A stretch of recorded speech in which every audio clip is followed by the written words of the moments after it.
New ইয়র্কের একটা পার্কে এখানে আসছি আমার ছেলে মেয়েদের সাথে ঘুরতে আসছি।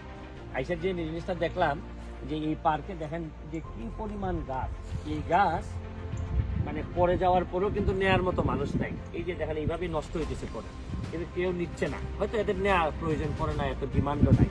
কিন্তু যে কারণে আমার কাছে মনে হয়েছে যে আমি এটা দেখার পর আমার মনে হয়েছে যে আমি একজন এমপি হিসাবে আমার এলাকায় গত বছর আমি 37,000 আমের চারা লাগিয়েছিলাম। যে বলছিলাম যে আমার এলাকা আপনি চিনবেন কিভাবে। আমার নির্বাচনী ইশতেহারে ছিল যে আমার এলাকা চিনবেন আপনি আকাশে দেখবেন পাখি ঘুরে বেড়ায়। কারণ যে জায়গায় নিচে ভালো ফলের গাছ থাকে এখানে নাকি আকাশে নাকি পাখি ঘুরে বেড়ায়, জায়গায় চেঞ্জ করে ফেলতে পারি না।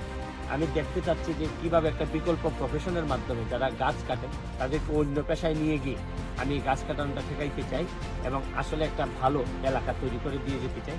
আমি বারবারই বলছি যে জন্মের পরে অথবা এই এমপি হওয়ার